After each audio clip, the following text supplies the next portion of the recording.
بسم الله الرحمن الرحيم.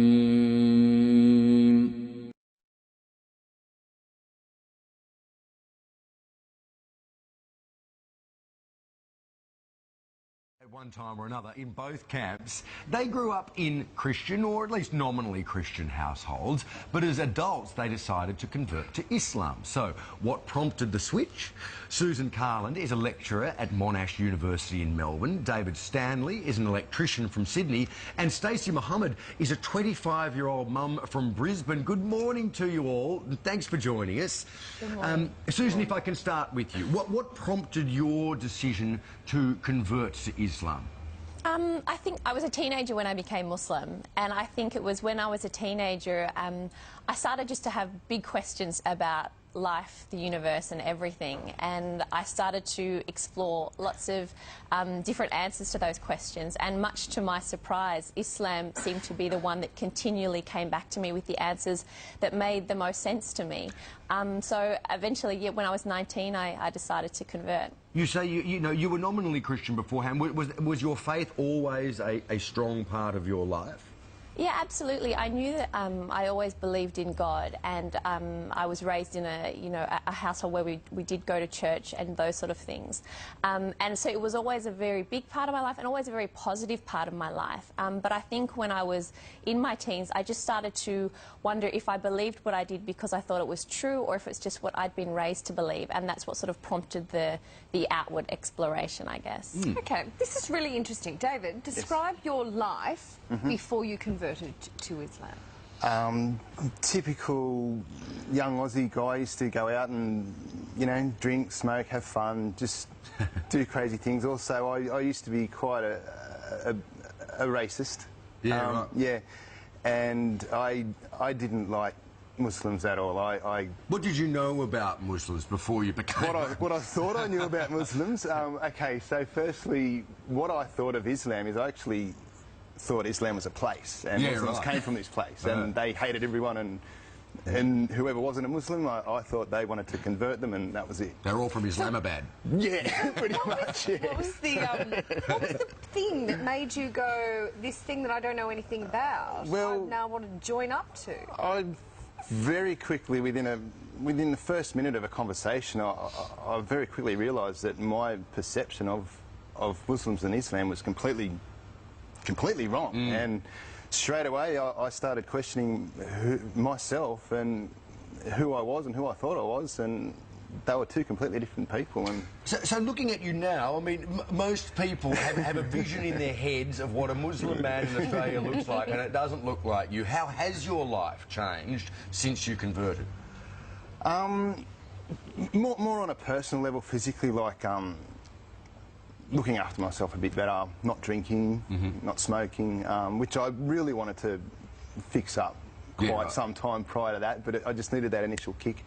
And just being a better person, not judging people the way I used to, and denied that I did. Yeah. So, Stacey, you also had what many would describe as a typically Australian upbringing. Can you tell us about that, and also about how your family reacted, I suppose, when you told them you were planning on converting to Islam? Yeah, my family, they're very supportive. I grew up in a very small country town in northern New South Wales. I had a great upbringing. I had a loving family. I'd say I was probably agnostic. So I didn't really tell them about my journey, because it was really inner journey rather than, telling everyone about what I was thinking about doing. And I started about 2008, so when I told them in 2010, they already had sensed that there was some changes within, so they handled it really good. And I would say that we're probably closer now that I'm a Muslim than before. Very interesting. Stacey, when you hear about a terrorist attack that is carried out in the name of Allah, how does that resonate with you, and how far removed is that sort of behaviour from your actual religion? I feel sad because I would feel sad if any innocent person died overseas or here. Doesn't matter what religion, any innocent person's death is quite sad.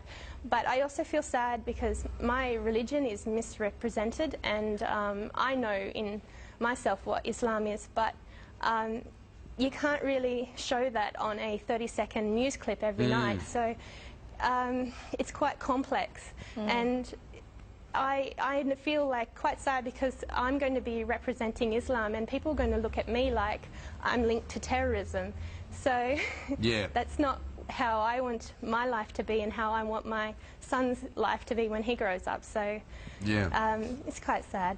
It's interesting, isn't it? You know, the media and in fact the public, I think, concentrate on the excesses of a particular group of Muslims, regards to the treatment of women, for example, regards to you know, terrorist activity. But we don't look at the Irish, for example, who blew each other up for, you know, 100 years and say, oh, it's because they're Christians, they're all terrorists. You know, we don't look at... It's the world's fastest growing religion, Islam. The Chicago area alone, home to an estimated 400,000 Muslim faithful. Tonight, why some people are making the switch to a religion many Americans have trouble understanding. Mark Saxenmeyer has our special report. This is the story of 3 Chicagoans, all raised as Christians, all who decided to ultimately reject that religion. Internet is down. Nadira Rodriguez Muhammad grew up Catholic, but found herself constantly questioning the long-held beliefs of her family. I always felt that something was missing from me. Ian Bushner is a law student at the University of Chicago. I felt like that there wasn't a God. Whitney Nichols is a new Loyola grad who grew up in suburban Streamwood. I guess what I was really looking for was what felt most natural and most logical. Old Europe is looking less and less European these days, and that's giving rise to a clash of cultures. Correspondent Greg Burke reports from Brussels. When you think about Brussels, Belgium, you tend to think about the heart of old Europe, a city that's been standing there for centuries, a place where visitors find lots of excellent beers and very fine chocolates. Think again. Think about one of the biggest and youngest Muslim populations in Europe. Important to know that the capital of Europe, Brussels, the capital of Europe, will be Islamized within 10-20 years. A former bullfighting arena in Barcelona. Bullfighting is now illegal in this part of Spain. So this arena has been turned into a business space. But Muslims would like to turn others into giant mosques. This is not Saudi Arabia, it's Spain. But Spain is undergoing a transformation. Muslims who once ruled most of Spain are returning in large numbers. In the city of Salt, parents have come to pick up their children from school. Muslims already make up 40% of the city's residents, and will soon be the majority. Muslim armies conquered most of Spain, calling it Al-Andalus. They would not be completely expelled for 700 years, the year Columbus discovered the New World. And now Muslims are returning, and polls suggest they're not returning in order to be Spaniards.